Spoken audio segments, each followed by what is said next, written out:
राजा Raghuvanshi murder मामले की जिसमें आज एक बड़ा दिन है। इस केस की गुत्थी पूरी तरह सुलझाने में जुटी शिलांग पुलिस आज क्राइम सीन रिक्रिएट कर रही है। यानी तमाम आरोपियों को उस जगह पर ले जाकर कत्ल का तमाम कड़ियां जोड़ने की कोशिश की जा रही है। राजा रघुवंशी हत्याकांड में रोज नए खुलासे भी हो रहे हैं और हत्या से पहले का एक वीडियो वायरल भी हो रहा है जिसमें डबल डेकर रूट की सीढ़ियां चढ़ते हुए तीनों ही आरोपी एक साथ नजर आ रहे हैं। और इससे पहले एक अन्य वीडियो में सोनल और राजा नजर आ रहे हैं। यह माना जा रहा है कि राजा रघुवंशी हत्याकांड में अब ये वीडियोस बहुत महत्वपूर्ण सबूत हो सकते हैं। तो ये तीन तस्वीरें, एक तो वो वीडियो जो हम आपको दिखा रहे हैं जो वायरल हो रहा है, जो कि किसी यूट्यूबर ने बनाया और इसमें सोनम, इसमें राजा रघुवंशी, वो हत्यारे जो सुपारी किलर्स हैं वो दिखाई दे रहे हैं। हम ये तस्वीरें आप देखिए। दूसरा वो हथियार, वो धारदार हथियार जिससे राजा के सिर पर हमला किया गया, वो हथियार भी बरामद कर लिया गया है। और राजा के भाई ने इस बीच में बहुत बड़ा आरोप लगाया कि तंत्र मंत्र में राजा की हत्या की गई है। पुलिस हालांकि इन्वेस्टिगेशन हर एक एंगल से कर रही है। 6 तस्वीरें आपके सामने हैं। सोनम राजा का ये अंतिम वीडियो जब इस केस में अहम कड़ी के तौर पर सामने आ रहा है। वहीं कई अन्य अहम वीडियो उनकी शादी और सगाई से जुड़े हुए, धारदार हथियार का फोटो आप देख रहे हैं जिसे जब्त कर लिया गया था। अरविंद ओझा मेरे सहयोगी जुड़ गए हैं क्राइम रिक्रिएशन सीन से। किस तरीके से ये क्राइम सीन रिक्रिएट किया जा रहा है, तीनों आरोपियों को यहाँ पर लाया गया है और फिर कैसे स्टेप बाय स्टेप वहां पर पुलिस पूरे सीन को समझने की कोशिश करेगी कि आखिरकार उस दिन क्या हुआ जब हत्या हुई? देखिए, ये जो पूरा इलाका है नेहा, जहाँ पर राजा की हत्या हुई थी, यहाँ पर काफ़ी डेंस फॉग होता है, घना जंगल है। फिलहाल बारिश हो रही है, इस वजह से जो क्राइम सीन है रिक्रिएट जो है वो अभी थमा हुआ है और सोनम और बाकी 3 आरोपियों को लेकर अभी पहुंची नहीं है। हालांकि पुलिस वहां पर पहले से पहुंच गई है, शिलांग पुलिस की, जो खास तौर से इस जांच टीम का हिस्सा है। साथ ही साथ फॉरेंसिक एक्सपर्ट वो भी पहुंचे हुए हैं, तो प्रॉपर तैयारी की गई है और उसके बाद जो क्राइम सीन रिक्रिएशन का काम है वो शुरू होगा और अब से कुछ देर बाद शुरू होगा। क्राइम सीन रिक्रिएट करना दरअसल पुलिस ये इसलिए करती है कि कोई भी इंसिडेंट, उसकी सटीक जानकारी पुलिस को मिल सके और उसके आधार पर वो अपनी इन्वेस्टिगेशन को आगे बढ़ा सके।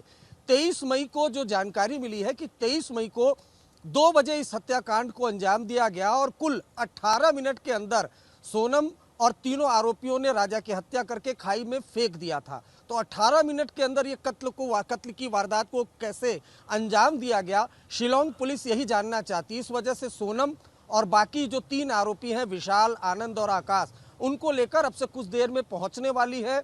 उसके पहले शिलांग पुलिस की टीम पहुंची, प्रॉपर वहां पर तैयारी की गई है।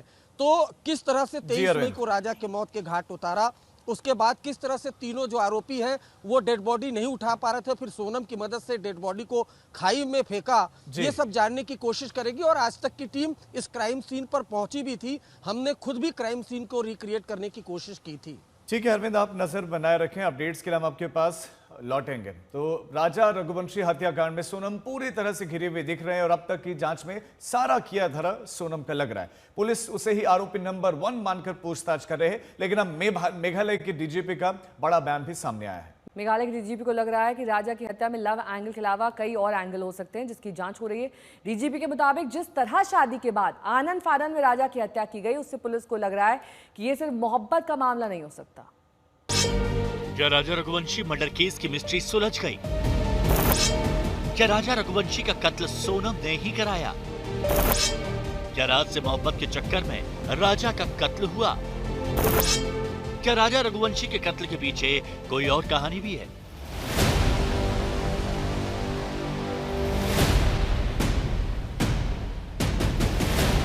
अब तक की जांच, अब तक के सबूत राजा के कत्ल के पीछे मोहब्बत की थ्योरी को सही साबित कर रहे हैं।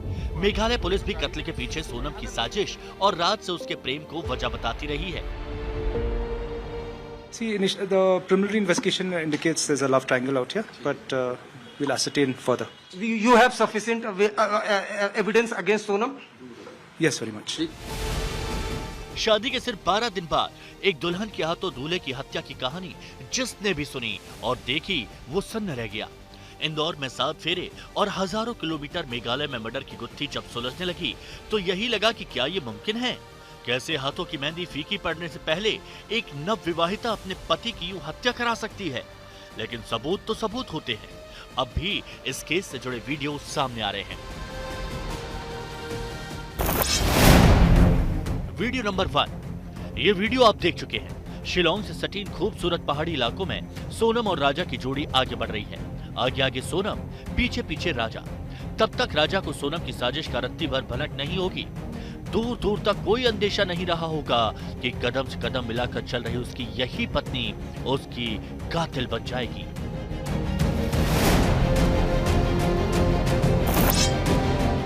Video number 2।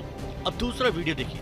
इस वीडियो में 3 आरोपित दिख रहे हैं, यानी वो चेहरे जिन्हें पुलिस कातिल मान रही है। सबसे आगे विशाल, जिसने राजा के सिर पर पहला हमला किया। उसके पीछे आनंद और सबसे पीछे आकाश राजपूत। वीडियो में आनंद ने वही टी शर्ट पहनी है जो उसने तब पहनी थी जब पुलिस ने उसे पकड़ा। तो सबसे आगे सोनम, उसके पीछे राजा और राजा के पीछे तीनों आरोपी। ये दोनों वीडियो यूट्यूबर देवेंद्र सिंह ने सोशल मीडिया पर अपलोड किए हैं और इन दोनों वीडियो से भी इन तीनों आरोपियों के कत्ल में हाथ होने की पुष्टि होती है। लेकिन खुद मेघालय के डीजीपी को लगता है कि कत्ल के पीछे की कहानी कुछ और भी हो सकती है। Purpose of it appears to be the love angle. Appears to be having the main motive, the love triangle rather. But at the moment, we cannot. I mean, personally, I wouldn't say that that could be the only motive. Yes, we are looking into those aspects also. That is why I'm saying that where these motives are concerned, where what exactly happened is concerned, it's still a developing situation, a developing investigation, and we need to unravel all of those. Meghalaya के DGP का दिल ये मानने को तैयार नहीं कोई नवविवाहिता इतनी जल्दी अपने पति को रास्ते से हटाने का इरादा कर ले। डीजीपी को लगता है कि इस मर्डर मिस्ट्री में साजिश की कुछ और भी परतें हैं जिनसे पर्दा हटना जरूरी है। अरविंद ओझा, शिलोंग, आज तक। अरविंद ओझा मेरे सहयोगी जुड़े हुए हैं तमाम जानकारी के साथ। अरविंद, अब किस और अलग एंगल से पुलिस इस मामले की जांच को अंजाम दे रही है, क्योंकि ये सिर्फ लव ट्रायंगल का मामला नहीं है, ऐसा पुलिस का मानना है। क्या इसमें साजिशन कोई और भी व्यक्ति शामिल है जिसका नाम अभी तक सामने नहीं आया है, या फिर तंत्र मंत्र का मामला भी हो सकता है? देखिए, डीआईजी जो शिलोंग है और एसपी शिलोंग है, उनसे आज तक ने बातचीत की थी और बाकायदा इंटरव्यू किया था। उनका यही दावा है कि इस पूरे मामले में लव एंगल का ही मामला है। लेकिन जो डीजीपी हैं उनका बयान सामने आया और उनका कहना है कि शादी के कुछ दिन बाद ही हत्याकांड को अंजाम दिया जाए और एक पत्नी की अपने पति से इस कदर नफरत वो उनको समझ में नहीं आ रही है। इस वजह से और भी जो एंगल हैं उनको एक्सप्लोर किया जा रहा है।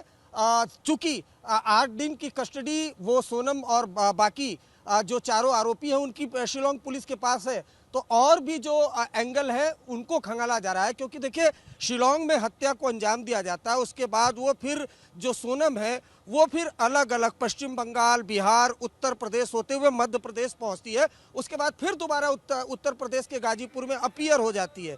तो क्या इन 5 के अलावा और लोग भी शामिल हैं जो मददगार के तौर पर हैं? क्या ये एक और बड़ी गंभीर साजिश हो सकती है?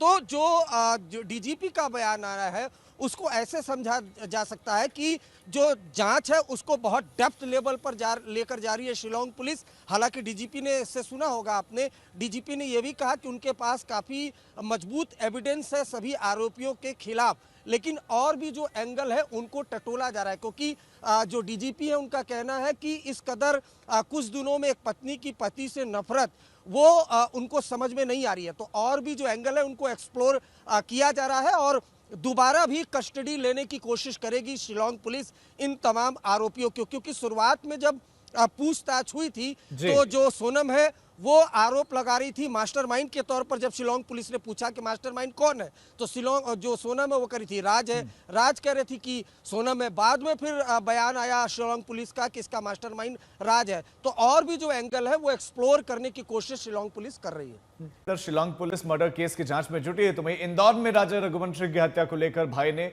सनसनीखेज दावा किया है। सचिन रघुवंशी ने सोनम पर राजा की बलि देने का आरोप लगाया है। तो टोटका इसलिए जैसे पापा ने फ़ोटो उल्टी लगाई थी, जब मेरा भाई मिसिंग हुआ तो उस टाइम ही चाहता था फ़ोटो उल्टी लगा देते। तो जो सोचने पे मजबूर करता था, अपने मुंह से जो निकलता हम बोल सकते हैं कि जो फ़ोटो उल्टी लगाई थी, फिर जिस जगह पे उनको लेके गए थे वो जगह भी मैं सुना तंत्र मंत्र की जगह पे है वहाँ पे, तो वहाँ भी ऐसा इन्हें कुछ करा गया। तो वो एक चीज़ माइंड करती है सोचने में, जैसे आप मैं भी हूँ या आप भी हो तो अभी सोच सकते हो यदि आपको कोई ऐसा बताएगा तो उसने सोचा कि नरबली भी कर सकते हैं। आज पापा को अटैक आया था, 2 अटैक आ गए थे, अभी तक कुछ भी नहीं हुआ, अब तो अटैक नहीं आ रहा है। और मेरे भाई के टाइम पे सब बोलते बन गया था, बैठते बन गया था, आपने देखा होगा उस टाइम भी। तो चीज़ें मजबूर करें सोचने के लिए कि एक 60 साल के व्यक्ति को बचाने के लिए 30 साल के बच्चे की बलि दे दी ने, ये सोचता हम तो वो कुछ भी। और इस बीच रवीश पाल सिंह मेरे सहयोगी जुड़ गए हैं तमाम जानकारी के साथ। रवीश, ये जो राजा के परिवार द्वारा बातें कही जा रही हैं तंत्र मंत्र की, बलि की, इसमें कितना दम दिखाई दे रहा है? क्योंकि उल्टी तस्वीर तो कोई ऐसे ही नहीं टांगता है। नहीं, देखिए, उल्टी तस्वीर जब टांगी गई थी सोनम रघुवंशी की, उस वक्त राजा का शव मिल गया था, सोनम लापता थी। और जब ये उल्टी तस्वीर टांगी थी तो बाकायदा पत्रकारों ने सोनम के जो पिता हैं उनसे बात भी की थी और उन्होंने खुद ये स्वीकारा था कि ये उन्होंने तांत्रिक के कहने पे किया है। तांत्रिक ने उन्हें कहा है कि बेटी की उल्टी तस्वीर टांगो तो वो जल्दी वापस घर आएगी। ये बात खुद उनके पिता ने उस वक्त स्वीकारी थी। और जिस तरह से दोनों पहले कामाख्या गए तो कंटिन्यू करेगा, लेकिन इस बीच में एक बड़ी खबर दर्शकों को देते हैं। बड़ी खबर ये कि तमाम जो आरोपी हैं उनको क्राइम सीन पर ले जाया गया है। क्राइम सीन रिक्रिएशन करना चाहती है, यानी कि किस क्रम में ये घटना घटित हुई, कैसे आरोपियों ने राजा रघुवंशी का कत्ल किया, किसकी क्या इन्वॉल्वमेंट रही, किसके हाथ में हथियार, कैसे कैसे हुआ, कैसे खाई में फेंका गया, सारा एक बार फिर से उसी तरह रिक्रिएट, उसी तरह दोबारा किया जाएगा जैसे घटना हुई है। फॉरेंसिक टीम इस समय मौजूद है क्राइम सीन पर, ये जो है तमाम आरोपियों की मौजूदगी है और 5 ही आरोपी इस समय क्राइम सीन पर ले जाए गए हैं। यानी कि 3 कॉन्ट्रैक्ट किलर, राज और साथ ही सोनम, इन 5 को क्राइम सीन पर ले जाया गया। और जैसा कि हमारे संवाददाता जानकारी देते, दुर्गम इलाका है, यहाँ पर अक्सर बादल और बरसात रहते हैं, इसी को लेकर ये क्राइम सीन रिक्रिएशन थोड़ी देर तक रुका हुआ था। रवीश पाल सिंह मेरे सहयोगी जुड़े हुए हैं। रवीश, इस पूरे मामले में अगर देखें तो कॉन्ट्रैक्ट किलर्स को हटा दीजिए, क्योंकि वो भाड़े के होते हैं, उनको पैसे दिए जाते हैं और वो अपना काम कर देते हैं। उनको ये मतलब नहीं होता है कि किस मकसद से हो रहा है। मकसद सिर्फ 2 लोग जानते हैं, एक सोनम जानती है और एक राज जानता है। अब राज से और सोनम से तफ्तीश में क्या कॉन्ट्राडिक्टरी स्टेटमेंट सामने आए हैं? क्या मकसद था हत्या का? ये एक बड़ा सवाल है और ये पहेली अब तक अनसुलझी है नेहा, क्योंकि देखिए आरोपियों ने अपना जुर्म स्वीकार कर लिया है। राज कुशवाहा हो या फिर वो तीनों आरोपी जिन्होंने हत्याकांड को अंजाम दिया या सोनम हो, ये तो 5 ने स्वीकार कर लिया है कि हमने राजा रघुवंशी की हत्या की है। लेकिन मोटिव यानी मकसद अब तक सामने नहीं आ पाया है। पहले माना जा रहा था कि सोनम और राज कुशवाहा के बीच में जो संबंध है उसके लिए राजा रघुवंशी की हत्या की गई हो। भाई ने अब जो नरबली का एंगल जताया है और इसके पीछे उसने 2 ठोस तर्क दिए हैं। पहला, घर पे उल्टी तस्वीर का टांगना, और दूसरा उनका कामाख्या मंदिर जाकर के दर्शन करना, जो कि उनके पहले भी कहीं किसी प्लान में शामिल नहीं था हनीमून के, क्योंकि राजा तो थाईलैंड जाना चाहता था हनीमून के लिए, लेकिन सोनम पहले उसे कामाख्या मंदिर ले गई, फिर उसको मेघालय ले जाया जाता है। तो ये तर्क परिवार के हैं, राजा के। तो इन तमाम चीजों के बीच में बड़ा सवाल यह है कि खुद डीजीपी जिस बात को स्वीकार कर रही हैं कि अपराध तो स्वीकार कर लिया लोगों ने, लेकिन अभी तक उन्होंने ये स्वीकार नहीं किया है कि क्यों किया गया। क्योंकि देखिए, इंदौर पुलिस इन्वेस्टिगेशन का पार्ट भले ही नहीं थी, लेकिन हमने जब उनसे बात की तो उन्होंने एक बेहद महत्वपूर्ण बात बताई। उन्होंने ये बताया कि ये जो राजा के दोस्त, राज कुशवाहा के जो दोस्त हैं, वो इस पूरी साजिश में सिर्फ इसलिए शामिल। बहुत सारे अनसुलझे सवाल हैं जिनके जवाब मिलना बाकी है। आपका शुक्र है इस जानकारी के लिए।